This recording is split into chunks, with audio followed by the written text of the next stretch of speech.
بسم اللہ الرحمن الرحیم۔ السلام علیکم۔ یہ پارٹ 11 ہے، کتاب شکست کی فتح۔ مصنف طاہر جاوید مغل، آواز فاطمہ شفیق، پیشکش بک شیئر پاکستان آڈیو لائبریری۔ دیگر معلومات اور کتابوں کے لیے آپ رابطہ کر سکتے ہیں ہمارے واٹس ایپ نمبر 0333249573 یا پھر 0300291960 پہ محمد اظہر لطیف سے۔ معزز خواتین و حضرات، ناول کے کل صفحات 92 ہیں، تو آئیے سنتے ہیں پارٹ نمبر 11 صفحہ نمبر 73 سے۔ یہی وقت تھا جب دائیں طرف سے پھر کچھ افراد نے دیوار پر چڑھنے کی کوشش کی۔ لٹ برادر تیار تھے، وہ لبکے اور اندھا دھند لاٹھیاں برسا کر انہیں نیچے گرا دیا۔ اس واقعے کے فوراً بعد گھیراؤ کرنے والوں کے غلیظ و غضب میں اضافہ ہو گیا۔ انہوں نے جیسے گیٹ پر ہلا ہی بول دیا۔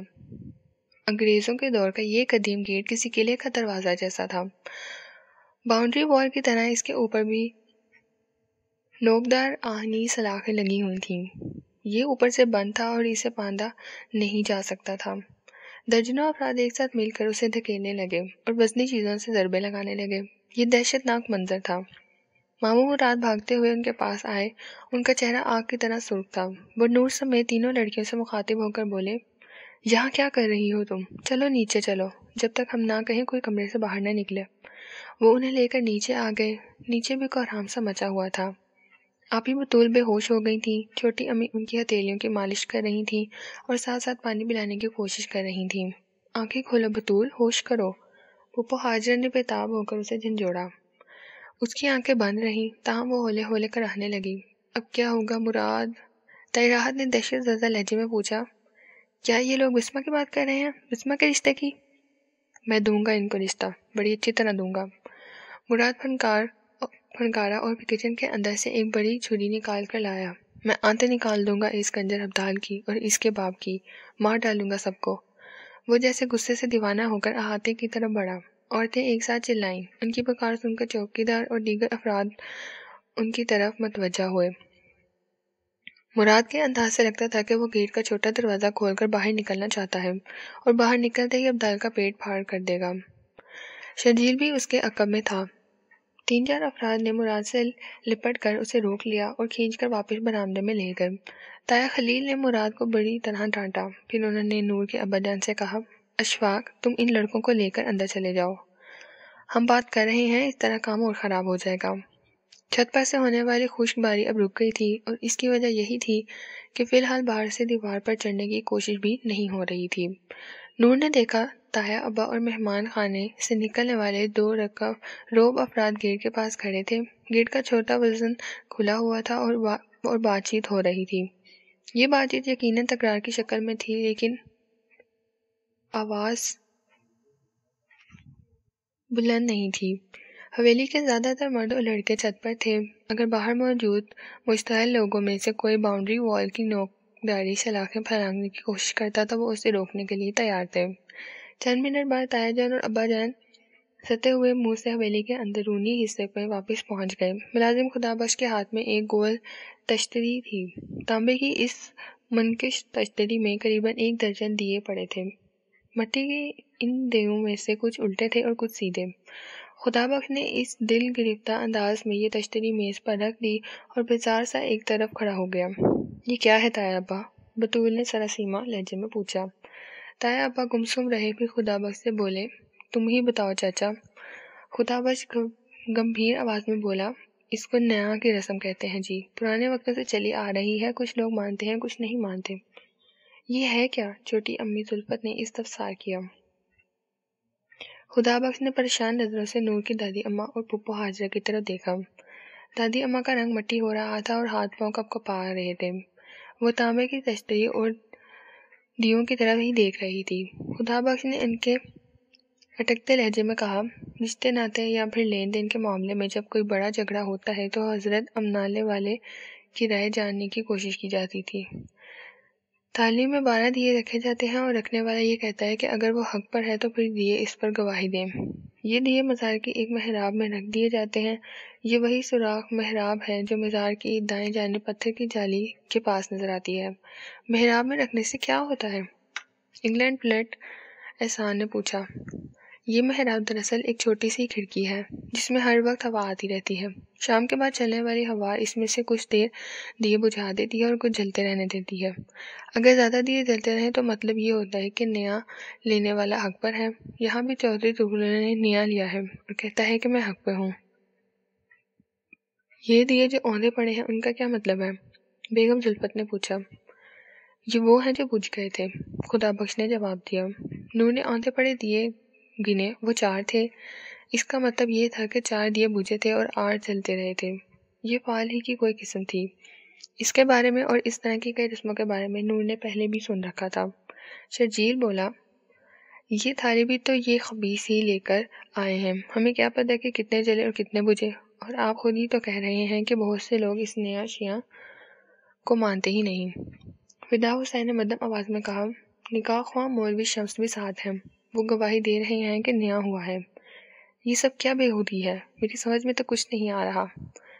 شرجیل تڑخ کر بولا، ایک طرف یہ لوگ کہتے ہیں کہ یہ امن والے کا میلہ ہے اور اپنے ہتھیار جمع کراتے ہیں، لڑائی جھگڑے کو بڑا گناہ سمجھنے لگتے ہیں، دوسری طرف یہ سب کچھ ہو رہا ہے ہمارے ساتھ۔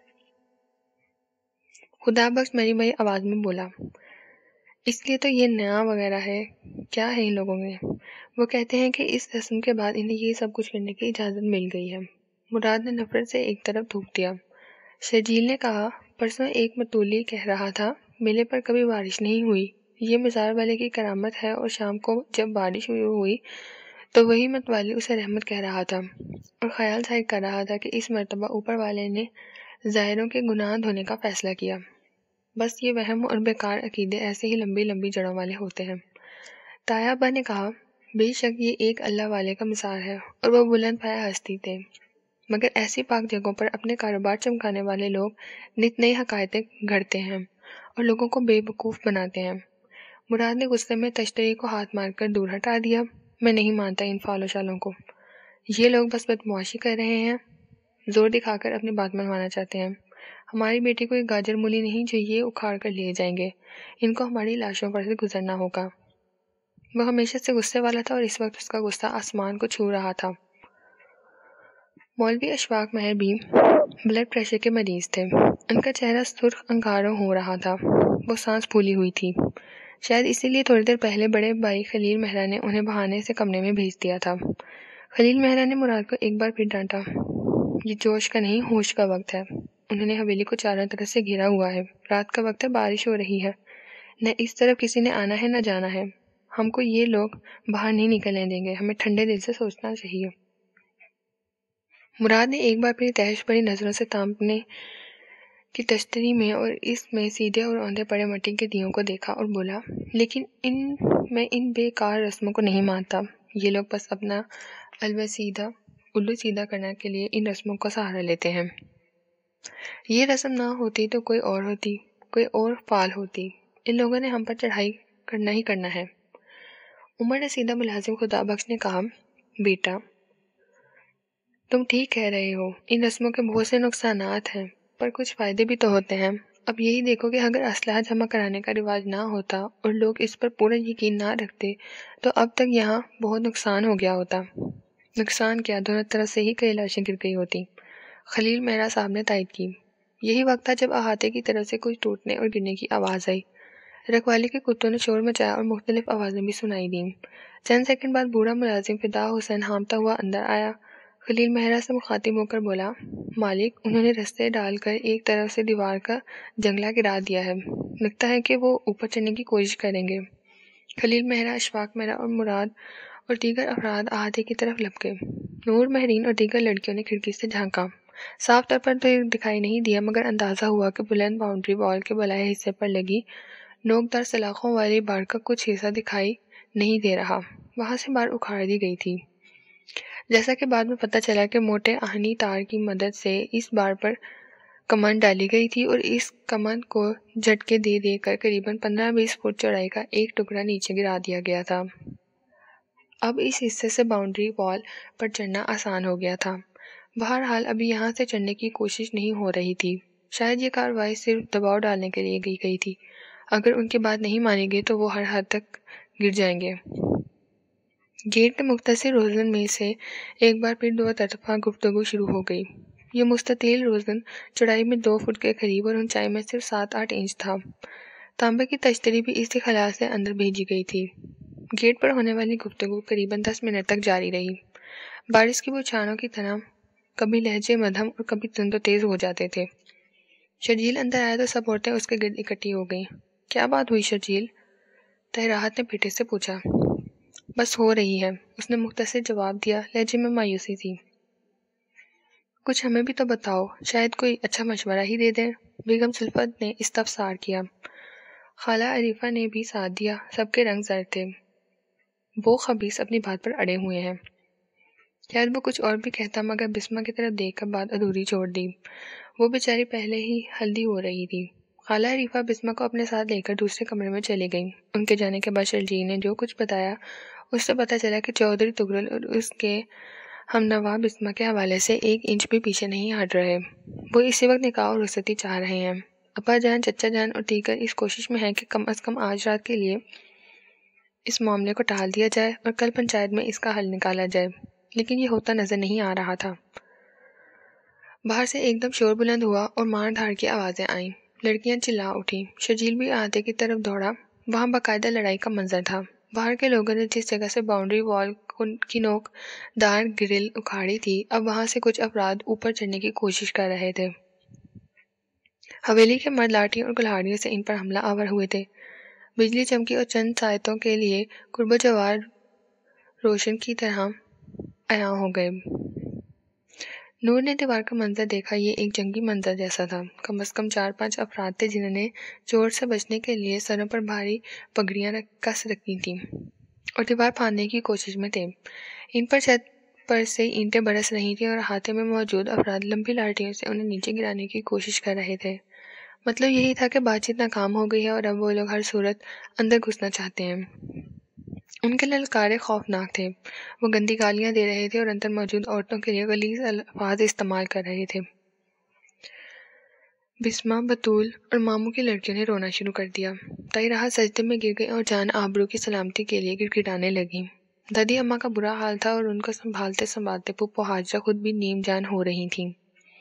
حویلی کے مردوں نے، جن میں باہم ملازم بھی شامل تھے، جان پر کھیل کر اندر گھسنے والوں کی کوشش ناکام بنا دی۔ اس کوشش میں 4-5 افراد کو شدید زخم آئے، لیکن جس کو شدید ترین چوٹ لگی وہ نور کے ماموں مراد تھے۔ باہر سے جوابی خشکباری بھی ہوتی گئی۔ ایک اینٹ لگنے سے ان کے سر پر گہرا زخم آیا تھا اور بالائے ہونٹ بھی پھٹ گیا تھا۔ وہ نیم بے ہوش تھے۔ انہیں اندر لایا گیا۔ ان کی حالت دیکھ کر عورتوں نے رونا شروع کر دیا۔ بہرحال نور اور مہرین کی صحت تک حوصلے میں رہیں۔ ایک فزیو تھراپسٹ کی حیثیت مہرین میڈیکل کی سوجھ بوجھ رکھتی تھی۔ حویلی میں فرسٹ ایڈ کا سامان موجود تھا۔ مہرین نے سب سے پہلے مراد کے سر سے بہنے والا خون بند کیا اور پھر عارضی بینڈیج کر دی۔ اس نے لرزاں آواز میں کہا، فوری خطرے کی کوئی بات نہیں، مگر ماموں کو اسپتال لے جانے کی ضرورت ہوگی۔ نور نے دیکھا بسمہ سکڑی سمٹی ہوئے ایک سہمی چڑیا کی طرح کونے میں گھسی ہوئی تھی۔ گاہے بگاہے دہشت زدہ نظروں سے اپنے بڑوں کے چہرے دیکھتی تھی۔ اسی اثناء میں چھوٹی امی زلفت اور پھپھو حاجرہ نے اس کے ابا جان کو اپنے ساتھ لیا اور ساتھ والے کمرے میں جا کر دروازہ اندر سے بند کر لیا۔ وہ کوئی خاص قسم کی گفتگو کر رہی تھیں۔ 10-15 منٹ بعد تینوں باہر آ گئے۔ ابا جان کا چہرہ بدستور قرب کی اما جگہ تھا۔ یہی وقت تھا جب ملازم خدا بخش اندر داخل ہوا تھا اور اس نے پلاسٹک کا ایک بڑا لفافہ ابا جان کی طرف بڑھایا تھا۔ اس لفافے میں سرخ رنگ کا کوئی کامدار کپڑا جھلک رہا تھا۔ خدا بخش نے نور کے ابا جان سے مخاطب ہو کر کہا، مولوی جی، ان بختوں نے یہ لال جوڑا دیوار کے اوپر سے اندر پھینکا ہے۔ یہ بسمہ کے لیے شادی کا جوڑا بھیجا گیا تھا۔ نور کے ابا جان نے لفافہ گھما کر دیوار پر ڈھی مارا اور بے دم سے ہو کر بسمہ کے پاس قالین پر بیٹھ گئے تھے۔ اور پھر کچھ دیر بعد وہ منظر نور کی نگاہوں کے سامنے آیا تھا جب اس نے چھوٹی امی زلفت کو سوجی آنکھوں کے ساتھ ابا جان کے پاس بیٹھے اور انہیں سمجھاتے دیکھا تھا۔ ابا جان چلا کر بولے تھے، تو کیا کروں میں؟ اپنی بیٹی کو اپنے ہاتھوں سے تیار کر کے ان ڈاکوؤں کے حوالے کر دوں؟ انہیں کہوں لے جاؤ اسے، اپنے کلیجے ٹھنڈے کر لو۔ نہیں جی، لیکن کچھ بھی ہو رہا ہے اور جو کچھ ہونے والا ہے اسے دیکھ کر ہمیں کوئی درمیانی راہ تو نکالنی پڑے گی نا۔ اور وہ درمیانی راہ کیا ہے؟ اشفاق میرا نے بیوی کی طرف دیکھے بغیر پوچھا۔ جو کچھ بھی ہے وہ لوگ اپنی بسما کو بہو بنانا چاہتے ہیں، اسے ابدال کے نکاح میں لانا چاہتے ہیں۔ اب بھی بات چیت کا دروازہ بند نہیں ہوا ہے، ہم ان سے کچھ شرطیں بھی بنوا سکتے ہیں، لیکن اگر خدا نہ خواستہ یہ لوگ اندر گھس آئے اور 2-4 موتیں ہو گئیں تو پھر سارا معاملہ اور طرح کا ہو جائے گا، ہم سب کے ساتھ کچھ بھی ہو سکتا ہے۔ اسی دوران میں 2 منزلہ حویلی کی چھت پر ایک زوردار دھماکہ ہوا تھا۔ حویلی کی سہمی ہوئی عورتیں بھی بری طرح چلا اٹھیں اور مرد سیڑھیوں کی طرف لپک گئے۔ بعد ازاں پتہ چلا کہ شرجیل، عثمان اور غیاث وغیرہ نے ملازموں کے ساتھ مل کر حویلی کی خستہ برساتی کی ایک دیوار گرا دی تھی۔ مقصد یہی تھا کہ اگر دوبارہ مارا ماری کی نوبت آئے تو چھت سے خشک باری کرنے کے لیے اینٹیں اور روڑے مہیا ہو سکیں۔ اگلے 1 گھنٹے میں چھوٹی امی زلفت اور پھپھو حاجرہ وغیرہ نے ابا جان اور تایا ابا کو نیم رضامند کر لیا تھا۔ کوئی دوسری راہ سمجھائی ہی نہیں دے رہی تھی۔ مراد شدید زخمی تھا اور حالات اتنے سنگین تھے کہ کسی وقت کچھ بھی ہو سکتا تھا۔ یہ حاکم مرگ مفاجات والی صورتحال تھی، اور پھر نور نے وہ منظر بھی دیکھا جب اشک بار چھوٹی امی اور خالہ عریفہ نے باہر سے بلند ہونے والے پرغضب للکاروں کی گونج میں پیلا دوپٹہ روتی سی سکتی بسما کے سر پر ڈالا اور اس کے لرزاں ہاتھوں پر مہندی لگانا شروع کر دی۔ یہ کیسی شادی تھی، یہ کیسا نکاح تھا۔ پنچایتوں، بیٹھکوں اور جرگوں کے حکم پر یہ زنا بالجبر کے کیسے تماشے لگائے جاتے تھے۔ جاہلیت اور انا پرستی کے حصار میں آبرو ریزی کے یہ کیسے کھیل کھیلے جاتے ہیں۔ نور نے سوچا اور اس کے سر کی نسیں پھٹنے لگیں۔ وہ فرش پر بیٹھی ہوئی تھی، اس نے سر کا عقبی حصہ دیوار سے ٹکا کر آنکھیں بند کر لیں۔ اس نے سر کا عقبی حصہ دیوار سے اٹکا کر آنکھیں بند کر لی تھیں۔ اس کی آنکھوں کے سامنے ماضی کی طویل فلم چل رہی تھی جو بچپن اور لڑکپن سے شروع ہوئی۔ مورا والے گاؤں کے گلی کوچوں سے ہو کر نکلی اور لاہور پہنچی۔ وہاں کی شاہراہوں، درسگاہوں اور کھیل کے میدانوں سے ہوتی ہوئی 100 میٹر کے ہیجان خیز ٹریک تک آئی۔ تھوڑی ہی دیر میں اس نے ماضی کی کھڑکی سے یادوں کا کتنا بڑا ہجوم دیکھا تھا، اور اب ایک بار پھر وہ تصور کی دنیا سے حقیقت کی دنیا میں موجود تھی۔ حقیقت جو دسمبر کی اس خوفناک رات میں بے حد بے رحم اور لرزاں خیز تھی۔ حویلی چاروں طرف سے گھری ہوئی تھی، ارد گرد دور تک کوئی مددگار نہیں تھا، اور نہ کسی کو خبر تھی کہ اس برسات کی رات میں یہاں بارشی نالے کے کنارے اس تنہا حویلی پر بچاؤ کی بس ایک ہی شکل رہ گئی تھی۔ بسما کو سرخ جوڑا پہنایا جاتا اور اسے ان زبردستوں کے حوالے کر دیا جاتا جو باقاعدہ بارات کے ساتھ یہاں موجود تھے۔ وہ اسے لے جاتے۔ بدمست چودھری زادہ آج رات ہی شادی کے نام پر اسے رون ڈالتا۔ ساتھ والے کمرے سے بسما کی سسکیاں سنائی دے رہی تھیں، اور ساتھ ساتھ چھوٹی امی، پھپھو حاجرہ اور تائی وغیرہ کی سرگوشیاں بھی جو اسے حوصلہ دینے میں مصروف تھیں۔ نور نے وال کلاک کی طرف دیکھا۔ ابھی صرف 2 بجے تھے۔ صبح بڑی دور تھی۔ قرب و جوار میں بھیگی ہوئی سنسان رات نے اپنے بے مہر پنجے گاڑ رکھے تھے۔ لکو دک سنسان اور پھنکائی ہوئی رات۔ یکا یک دوبارہ زبردست شور سنائی دیا۔ نور کے ابا جان، تایا اور ملازمین کے احاطے کی طرف لپکے۔ نور کی رگوں میں خون منجمد ہونے لگا۔ عورتیں سسکنے لگیں۔ شور حویلی کے دائیں پہلو میں مہمان خانے سے تھا۔ یہ مہمان خانہ جو 15-20 سال پہلے تعمیر کیا گیا تھا، حویلی کی بیرونی 4 دیواری سے ملا ہوا تھا۔ کھاپریوں کے للکارے، گالیاں، دھاڑیں اور ہر آواز ان کی سماعتوں کا عذاب تھی۔ صورتحال واضح ہونے میں قریباً 5 منٹ لگے۔ برآمدے میں گیس لیمپس کی روشنی تھی۔ نور نے دیکھا کہ ملازمین نے کسی کا کھونچکا جسم اٹھا رکھا ہے اور اسے مردانے کی طرف لے جا رہے ہیں۔ وہ دیکھ کر کانپ گئی۔ یہ حویلی کے سب سے پرانے ملازم فدا حسین کا بیٹا رشید تھا۔ ہاں، نور کی نگاہیں دھوکہ نہیں کھا رہی تھیں، وہ رشید ہی تھا۔ غالباً اس کے سینے پر کوئی بہت بڑا گھاؤ تھا جس نے اس پورے بدن کو لہو رنگ کر رکھا تھا۔ یہ محسوس کر کے نور کے رونگٹے کھڑے ہو گئے کہ رشید شاید زندہ نہیں ہے۔ خواتین کو اس بارے میں کچھ نہیں بتایا جا رہا تھا، لیکن نور نے اپنے تائیزاد عثمان کو سیڑھیوں کے نیچے گھیر لیا۔ آخر کیا چھپا رہے ہو تم؟ وہ اس کے بازو میں اپنے ناخن گھساتے ہوئے بولی۔ اس نے گول مل بات کرنے کی کوشش کی مگر نور نے اس کی ایک نہیں چلنے دی۔ آخر وہ دھانسی آواز میں بولا، ان حرام زادوں نے مار ڈالا ہے اس کو، جان لے لی ہے اس کی۔ نور چند سیکنڈ کے لیے سکتہ زدہ رہ گئی، پھر ہمت کر کے بولی، مگر ہوا کیا ہے؟ جواب میں تایازاد عثمان نے دلروز لہجے میں کچھ بتایا۔ اس کا خلاصہ کچھ یوں تھا: مہمان خانے کے عقبی کمرے باؤنڈری وال سے ملے ہوئے تھے۔ فدا حسین کے بیٹے رشید نے یہاں سے نکلنے اور پولیس چوکی تک پہنچنے کا ارادہ کیا۔ وہ دلیری کے ساتھ مہمان خانے کی چھت پر چلا گیا اور وہاں سے باہر چھلانگ لگا کر اندھا دھند بھاگ کر کھڑا ہوا۔ اس کی قسمت اچھی ہوتی تو شاید وہ نکل جاتا، مگر ٹارچ کی روشنی میں اسے دیکھ لیا گیا۔ وہ تھوڑی دور ہی گیا تھا کہ پکڑا گیا۔ اس کے پاس وہی مراد والی چھری تھی۔ اس نے چھری چلا کر خود کو چھڑانا چاہا، مگر بھپڑے ہوئے شرابیوں نے اسے کلہاڑ اور خنجر سے کاٹ ڈالا۔ پھر اس کی لاش دیوار کے اوپر سے اندر پھینک دی گئی۔ اب وہ دھمکیاں دے رہے تھے کہ دوسروں کا حشر بھی یہی ہوگا، اندر گھس آئے تو ایک ایک کو مار ڈالیں گے۔ نور نے سنا باہر سے بلند ہونے والی آوازوں میں وحشت نمایاں تر ہوتی جا رہی تھی۔ مولوی اشفاق مہرا اور خلیل مہرا نے مشورہ کیا۔ انہیں اب بالائے منزل نچلی منزل سے زیادہ محفوظ لگ رہی تھی۔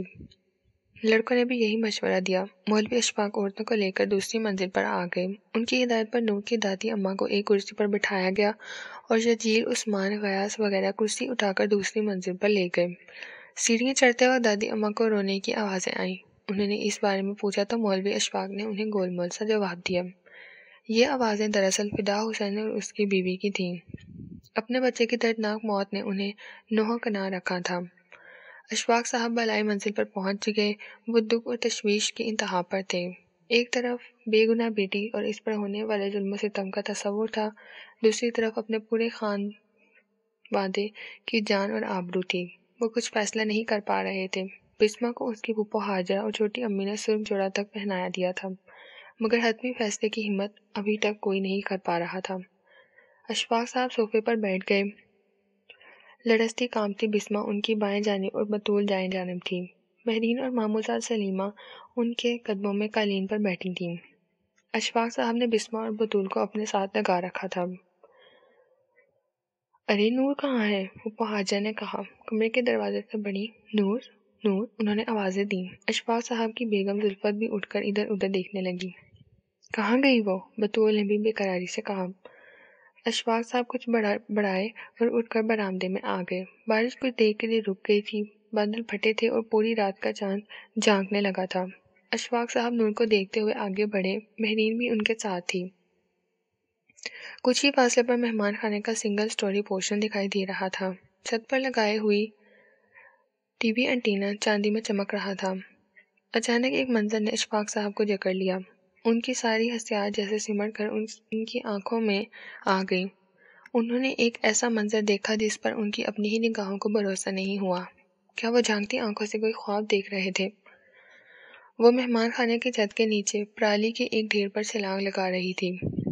ہاں، یہ وہی تھی، یہ وہی نافرمان تھی، وہی سرکش تھی۔ مہرین نے بھی بے پناہ حیرت سے دیکھا۔ اگر یہ کوئی فلم ہوتی تو یہ منظر سلو موشن میں دیکھا جاتا تو بے حد سنسنی خیز ہوتا، دیکھنے والوں کے رونگٹے کھڑے کر دیتا۔ وہ جیسے ہوا میں اڑتی ہوئی پرالی کے ڈھیر پر گری، وہاں سے اٹھی، سنبھلی اور بھاگی۔ ہاں، وہ بھاگی۔ اس کے سامنے دھول زدہ طویل میدان تھا۔ وہ اس کے آس پاس موجود تھے۔ انہوں نے للکارے بلند کیا اور اس کے پیچھے لپ گئے۔ ابھی کچھ دیر پہلے وہ فدا حسین کے لڑکے رشید کے پیچھے بھاگے تھے اور اسے پکڑ لیا تھا، لیکن یہ رشید نہیں تھا، یہ نور تھی۔ یہ پاکستان کی مانی ہوئی اسپرنٹرز میں سے ایک تھی اور وہ بھاگ رہی تھی۔ اپنی پوری رفتار کے ساتھ وہ جیسے ہوا میں اڑ رہی تھی۔ اس نے دوپٹہ کس کر کمر سے باندھ رکھا تھا۔ اس کے پاؤں میں جو گرز تھے، آج اس کا سکارف پھسل گیا تھا اور اس کے بال ہوا میں اڑ رہے تھے۔ پکڑو، جانے نہ پائے! ایک للکار بلند ہوا۔ لاٹھیاں اور کلہاڑیاں چمکیں۔ تعاقب کرنے والوں کے قدم برق رفتار ہوئے۔ وہ اسے دبوچنے کے لیے پوری طاقت سے بڑھے، مگر ان کے آگے نور تھی، اور نور کی رفتار بہت ہوتی ہے۔ مولوی اشفاق منڈیر کے آخر تک آئے اور سینے کی پوری قوت سے چلائے، بھاگو عین النور، بھاگو! ان کے ہاتھ نہیں آنا ہے نور، بھاگو! ان کی آواز گونجتی اور پھیلتی چلی گئی۔ کسی نے عین النور کا جواب نہیں سنا، مگر مولوی اشفاق نے سنا۔ اس نے جیسے خاموشی کی زبان میں کہا تھا، میں آپ کی بیٹی ہوں ابا جان، آپ کی ناکارہ ترین بیٹی، آپ کو بہت دکھ دینے والی، مایوس کرنے والی، لیکن آج میں آپ کو مایوس نہیں کروں گی۔ ہاں، میں نہیں کروں گی، کیونکہ یہ میرا میدان ہے اور یہ میرا راستہ ہے۔ بھاگو عین النور بھاگو! مولوی اشفاق پھر پوری طرح سے پکارے، اور یہ وہی مولوی اشفاق تھے جنہوں نے ہمیشہ کہا تھا مت بھاگو عین النور، رن فاسٹ نور رن فاسٹ۔ مہرین بھی چلائی اور وہ بھاگ کر رہی تھی۔ یہ ایک ناقابل فراموش منظر تھا۔ چھٹیرے بدن کی ایک لڑکی اور اس کے عقب میں موت کے ہر کارے، درمیانی فاصلے 15-20 قدم کے قریب۔ تعاقب کرنے والوں میں بڑی عمر کے لوگ بھی تھے، کڑیل جوان بھی اور بالکل نوجوان چودھری زادے بھی۔ انہیں یقین تھا وہ حصار توڑنے والی اس لڑکی کو بارشی نالے تک نہیں پہنچنے دیں گے، کیونکہ بارشی نالے کے پار جھاڑیوں اور سرکنڈوں کا گھنا سلسلہ تھا، اور پھر اس کے آگے وہ راستہ تھا جو سیدھا پولیس چوکی تک پہنچتا تھا، اور وہ شاید اسی رخ پر جا رہی تھی۔ وہ اس لڑکی سے اپنا درمیانی فاصلہ کم کرنے میں ناکام ہوئے تو بھاگتے بھاگتے اس کی طرف چھوٹے دستے کی کلہاڑیاں اور لاٹھیاں وغیرہ پھینکنے لگے۔ ساتھ ساتھ وہ گالیاں بھی بک رہے تھے۔ ان کی جھلاہٹ دھیدنی تھی۔ ایک لڑکی، ایک کمزور لڑکی ان کے ہاتھ نہیں آ رہی تھی۔ ہاں، قدرت ایسے ہی ہار کو جیت میں بدلاتی ہے، ایسے ہی جاں گسل مشقتوں کا صلہ دیا کرتی ہے، ایک طرح سے نہ صحیح دوسری طرح سے، دوسری طرح سے نہ صحیح پھر تیسری طرح سے۔ بے شک محنتیں رائے گاہ نہیں جاتی، جہاں سوزیاں ضائع نہیں ہوتی، آخر صلے مل کر رہتے ہیں۔ مولوی اشفاق اپنی بیٹی کی جیت دیکھ رہے تھے، ان کی آنکھوں میں آنسو تھے۔ وہ منڈیر کے آخری سرے تک پہنچ چکے تھے۔ بھاگ جاؤ نور، پولیس تک پہنچ جاؤ، وہ بار بار کہتے تھے۔ انہوں نے مٹھیاں بھینچ رکھی تھی، ان کی آواز بیٹھ رہی تھی۔ اب بسمہ، بطول، سلیمہ، چھوٹی امی، پھوپھو حاجرہ اور بہت سے دیگر لوگ اس جگہ جمع ہو چکے تھے اور روشن چاندنی میں سکتہ زدہ کرنے والی یہ انوکھی دوڑ دیکھ رہے تھے۔ پھر ایک ٹویوٹا گاڑی بھی نور کے پیچھے لپکی۔ یہ پھولوں سے سجی ہوئی تھی۔ شاید یہ وہی گاڑی تھی جس پر پھولوں کی سجی، جس پر بسمہ کو لے جایا جانا تھا، زندہ یا مردہ۔ چودھری تغلل نے یہی کہا تھا۔ گاڑی برق رفتاری سے نور کے تعاقب میں پہنچی تو وہ دائیں جانب اور کیے ان تھور زدہ کھیتوں میں گھس گئے جن میں کچی منڈیریں بنا کر انہیں آباد کرنے کی کوشش کی جا رہی تھی۔ یہاں پہنچ کر گاڑی بری طرح پھدکنے اور ڈمکنے لگی۔ نور اور تعاقب کرنے والوں کا فاصلہ بڑھتا جا رہا تھا۔ اس کے قدم برق کی طرح حرکت کر رہے تھے، بال لہرا رہے تھے۔ وہ ایک ایتھلیٹ کی تمام تر مہارت کے ساتھ فنش لائن کی طرف بڑھ رہی تھی، اور آج اس کی فنش لائن یقیناً وہ بارشی نالا تھا جس کی دوسری جانب جھاڑیوں اور سرکنڈوں کا گھنا سلسلہ تھا۔ ٹویوٹا گاڑی کسی گڑھے میں پھنس کر گھوم گئی اور ڈھیروں مٹی اڑنے لگی۔ دوڑنے والوں میں بہت سے لوگ ہمت ہار کر سست پڑ چکے تھے، مگر کھاپری برادری کے چند تیز ترار لڑکے اب بھی بھیڑیوں کی طرح اس کے تعاقب میں تھے، اس تک پہنچنے کی صحیح کر رہے تھے۔ انہیں معلوم نہیں تھا کہ وہ اس دوڑ کے لیے ایک نہایت غلط حریف چن بیٹھے ہیں۔ بے شک کمزور، بے شک لڑکی، لیکن بے شمار ایونٹس کی فاتح، پروفیشنل رنر۔ اس نے ایک بار پھر اپنا رخ تھوڑا سا پھیرا اور بھاگتی ہوئی اس بارشی نالے میں اتر گئی جہاں پانی کی اس کی کمر سے اوپر آ رہا تھا۔ وہ جس رفتار سے دوڑی تھی اسی ہمت سے اس نے نالے کو پار کیا اور دوسرے کنارے سے نکل آئی۔